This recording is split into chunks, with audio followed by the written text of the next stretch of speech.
Assalamualaikum warahmatullahi wabarakatuh. Salam sejahtera bagi kita semua.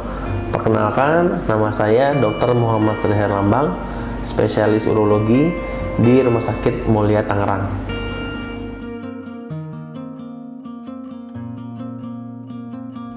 Batu saluran kemih merupakan penyakit tersering nomor 3 di bagian urologi, di mana masyarakat di dunia memiliki persentase kurang lebih 1-12% menderita batu saluran kemih. Di mana batu saluran kemih itu definisinya adalah terjadi pembentukan batu di saluran kencing, yaitu di ginjal, di ureter, di buli, dan bahkan saluran kencing uretra. Ya.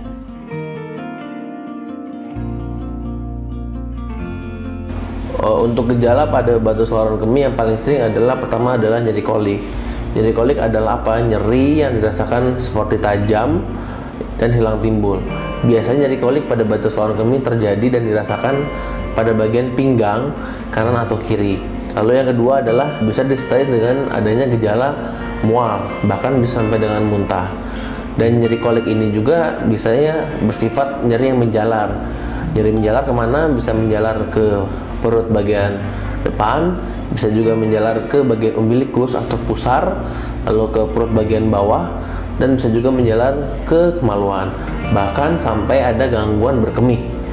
Lalu ada gejala yang kedua adalah disertai dengan adanya demam. Kenapa bisa terbentuk adanya demam? Karena kita ketahui bahwa batu saluran kemih tersebut ada yang bersifat batu infeksi. Apabila batu infeksi, maka bisa pasien datang dengan adanya keluhan demam. Lalu yang ketiga, biasanya pasien juga ada keluhan BAK atau kencing keluar batu, bisa juga kencing pasir atau juga kencing keruh. Itu adalah salah satu gejala pada batu saluran kemih. Nah,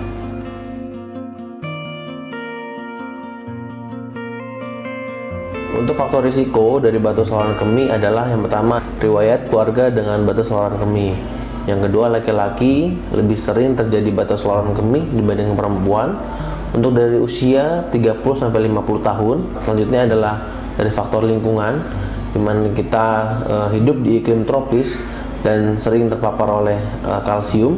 Keenam adalah kurangnya aktivitas fisik dan sering terpapar panas. Yang terakhir adalah ketidakseimbangan cairan atau kurangnya asupan cairan juga bisa menyebabkan salah satu faktor risiko dari pembentukan batu saluran kemih. Untuk menunjang kecurigaan adanya batu saluran kemih, entah itu batu ginjal, batu ureter, atau batu buli, adalah pertama kita cek urinalisis. Urinalisis adalah kita cek urin. Yang kedua adalah kita cek darah.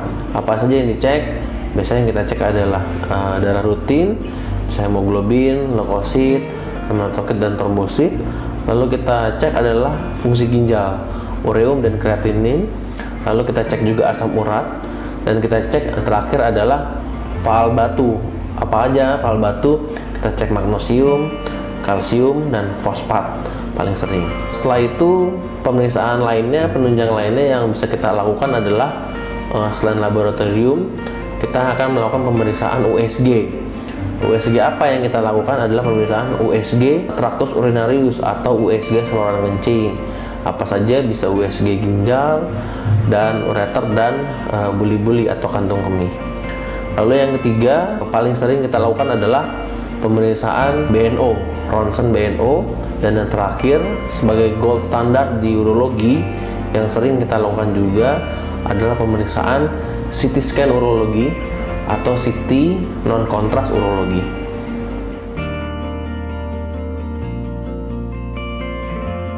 Untuk penelaksanaan dari batu ginjal tersebut, kita bisa belikan dengan dua opsi, bisa dengan obat-obatan atau dengan tindakan operasi. Di mana pemberian terapi ini tergantung lokasi batu, apakah itu di ginjal, di ureter, atau di buli-buli, dan ukuran batu. Untuk batu-batu yang kecil, yang ukuran kurang dari 1 cm, bisa kita lakukan pemberian obat-obatan. Antara lain kita berikan obat-obatan anti nyeri tersebut, anti nyeri apabila pasien nyeri. Lalu kita bisa berikan juga obat-obatan alpha blocker. Alpha blocker berfungsi untuk merelaksasi otot-otot polos di saluran kemih dengan harapan batu tersebut bisa keluar pada saat pasien berkemih. Untuk terapi invasif lainnya bisa kita lakukan beberapa tindakan. Yang pertama kali adalah ESWL. ESWL adalah dengan memberikan getaran pada bagian pinggang dengan harapan batu tersebut bisa pecah setelah diberikan getaran atau tembakan dari luar. Yang kedua adalah dengan URS, yaitu memasukkan alat ke saluran kemih dengan mempergunakan kamera dan laser dan penembak batu. Lalu yang ketiga bisa kita lakukan tindakan PCNL atau percutaneous nephrolithotomy dengan cara memberi sayatan sedikit pada bagian kulit untuk menembak batu pada bagian pinggang, terutama pada bagian batu ginjal yang besar. Yang terakhir, apabila batunya sangat besar, terutama pada batu ginjal, ureter atau buli, bisa kita lakukan open surgery. Nah,